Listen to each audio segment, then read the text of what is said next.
Hello, I'm the Antine Raven, and I just wanted to do a quick little tutorial for a game called Kill the Crows. Specifically, I wanted to cover the new story mode that's been added, as well as the two new bosses. I know when I was first facing him, I had a little trouble with the Hunter, just because I didn't know his attacks, and slogging through 3 rounds of enemies just to get back to him and die immediately was a little bit annoying. In case you didn't know, you unlock the story by equipping Isabella's revolver. You get this by unlocking every other weapon in the game, and then killing one more enemy of any enemy type. You are locked to Isabella's revolver for the duration of the story, so I do recommend getting in some practice time with the Peacekeeper, which is functionally identical to it. You do, however, get to bring any passives and any showdowns that you unlocked previously, so I recommend unlocking as many as you can, and then practicing with them to find a setup that works best for you. As you can see here, I'm using the leather bandolier and the harmonica, as well as cursed gaze. I find this just works best for me. It is by no means the best build that's out there. I just like it because it seems to synergize well with each other, specifically with the bandolier making up for cursed gaze's lack of passive reload when you proc it.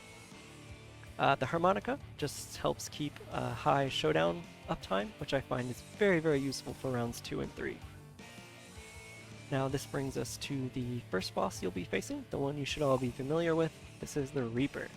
Now what I like to do for this boss is to step right below this bloodstain that spawns in the middle of the map, and when you do this, he will spawn very consistently next to these crates here.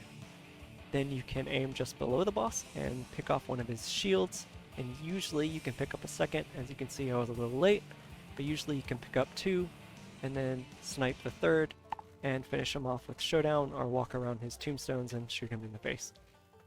I like to keep these boss fights nice and quick here, just because I don't like redoing all of this just to die due to a boss fight in which he got all his minions out and I got surrounded at the edge of the map. That brings us to round 2. This should be relatively straightforward. It can get a little hectic just because there's defenders, bombers, hiddens, and enforcers out on the map. Having a lot of showdown energy is very beneficial here, just to keep you out of binds and make sure you have an escape path at all times in case you need to dodge out of the way. Otherwise, I feel round 2 is pretty straightforward. I'll let the recording go here, and feel free to skip forward to the next boss if that's where you're having trouble.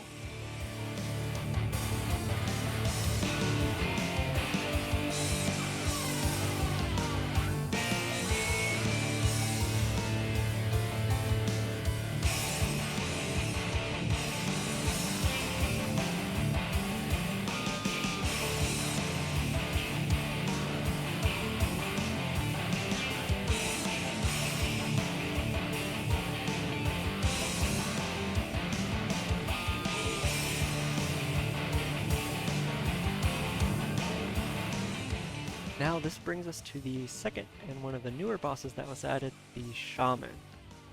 Now his boss fight will feel a bit familiar. His mechanics are very similar to the Reaper, in that he will have 4 crystals spawn around him. All you need to do is shoot each of these crystals once. They are static, so it's a little bit easier than with the Reaper. However, you do have to contend with his 2 attacks. I do feel they are fairly easy though. For his ground attack, which you can see here, all you need to do is use your normal walk speed and they will miss. His second attack is to fling little balls. They will track you, but if you perform a large enough arc around him, usually they will just miss without you even having to dodge. Once his crystals are gone, finish him off with a showdown or with a single bullet. That brings us into phase 3, and at this stage, the game is going to throw everything it has at you. That includes specters, magicians, enforcers, and all of the ones from before. This can be very challenging. You're not going to have very much time standing still. It's going to be very difficult to balance all of these different targets and their different attacks. So just hold on, do your best, make sure you have an escape path, and make sure you prioritize the correct targets. Otherwise, you can just practice for round 3 by playing the game on increased difficulty and getting past around 600 or 700 kills. Otherwise, this is just the game as usual, and feel free to skip ahead if you want to see how to beat the next boss.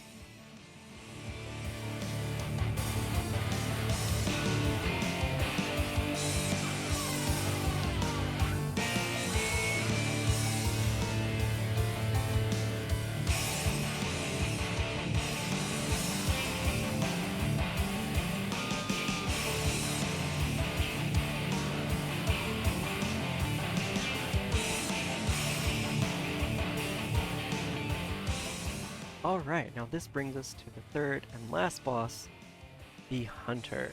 Now I find him to be the most difficult of the 3. I definitely had some trouble before I knew how to handle him. As soon as he spawns and the dialogue stops, he's going to immediately launch into a melee attack. Do not panic dodge this first attack, you will die unless you are running a dodge build, because you do not have time to get a dodge in before his second attack comes, and it will hit you. So simply walk away from him initially, his first attack will miss, and then he will launch into his second attack. This one you do need to dodge. You see here I dodged a little bit early, but still managed to survive. You just need to practice this to get the timing down. After that, he has one more attack, and that is his arms will flash red, he will plunge them into the ground, and it will pop up mines.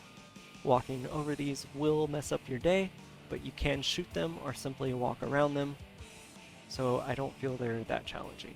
Otherwise, just walk away from the boss, tracking towards his 3 flying orbs, and hunt them down as best you can.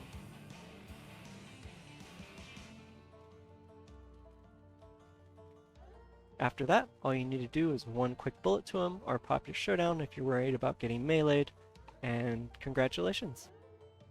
If there's anything else with the boss you're having trouble with, if anything is unclear, or you just need help unlocking something in the regular mode, feel free to let me know in the comments, and I'll do my best to help. After this, there will be spoilers, so if you don't want the ending spoiled for you, feel free to click away from the video now.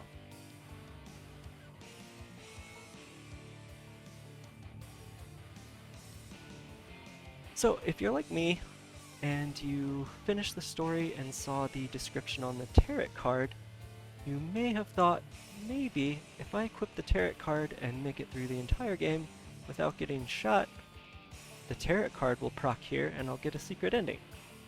I did try this out, and as far as I know there is not a different ending for this story, so maybe it's something they'll add in the future, or maybe there's something more hidden that I haven't figured out. If so, I will add another video to update it, or if you know, please feel free to let me know in the comments so I can play through and get the more exclusive ending. Otherwise, I'll just let the ending play here for anyone who happens to want to see it, and thank you all for listening.